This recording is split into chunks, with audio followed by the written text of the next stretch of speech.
కార్తిక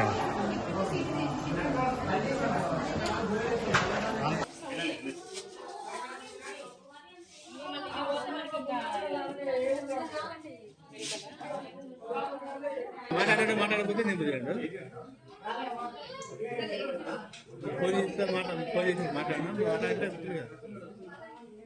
బుక్లు కానీ పెద్ద పెద్ద పని వినాం బుక్లు తీసుకున్న తర్వాత ఆ నుంచి వస్తుంటే ఇక్కడ బాసం అవుతాగా ఇంకా సాధారణ దగ్గరకు వచ్చిన మళ్ళీ పడిపోయిందండి టైర్ పలిగి అదంతా అల్లే పడ్డదా లేకపోతే ఎవరైనా వెనకాల నుంచి వచ్చి గుద్దిరా? అంటే పడిపోయింది అట్లా తిరిగి నేను చూడలేదు వెనకలో వస్తున్నాం మేము.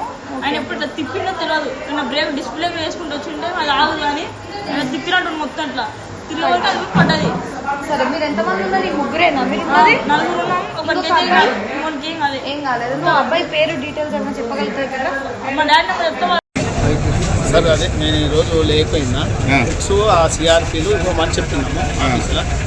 అయితే ఆ అటెండర్కు హెడ్ మాస్టర్ గారు చెప్పిరంట పోయి బుక్కులు తీసుకురంట.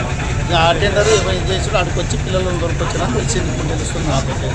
వచ్చి బుక్కులు తీసుకొని పోతుంటే ఆటో కింద పడ్డారని తెలిసింది సార్. ఇమీడియట్గా నాకు ఇన్ఫర్మేషన్ నాగరికంలో ఉన్నా నేను హాస్పిటల్కి ఇప్పుడు వచ్చాను సార్. అదే నాకు తెలిసిన విషయం ఇది. ఆ పిల్లలు ఎవరు ఏదని నేను head master high school, local high school sir. Incharge మీ ఊరు సార్ శ్రీనివాస్ రెడ్డి. ఏ ఊరు? నాది అక్కడ డెవల్ తిరుమల సార్. అది సాతాపూర్ హై స్కూల్ మండల్, పెద్దకొత్తపల్లి మండల్. అందరికీ నమస్కారం. నా పేరు బంగారు బాబు, స్టేట్ ఎగ్జిక్యూటివ్ మెంబర్ ఏబీవీపీ. ఈరోజు నాగర్ కర్నూలు జిల్లా పెద్దకొత్తపల్లి మండలం సాతాపూర్ అనే గ్రామంలో ప్రభుత్వ పాఠశాల నుంచి విద్యార్థులు 5 మంది విద్యార్థులని ఆడున్న ఉపాధ్యాయులు, ఆడున్న అటెండర్లు కావచ్చు, ఉపాధ్యాయులు కావచ్చు, విద్యార్థులని పాఠశాల పుస్తకాలు 6 నెలలు గడిచినా సరే కానీ హాఫ్ ఇయర్లో ఇప్పుడేం పాఠ పుస్తకాలు ఎవరికి అర్థమైతలేదు. ఆ పాఠ్య పుస్తకాల కొరకు విద్యార్థులని పెద్దకొత్తపల్లి మండలం పంపించడం జరిగింది.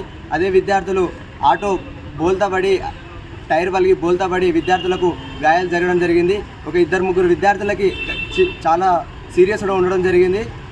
అలాగే ఈ నిర్లక్ష్యం విద్యాశాఖ అధికారులదా లేకపోతే డిఈఓదా ఆడున్న ఉపాధ్యాయులదే.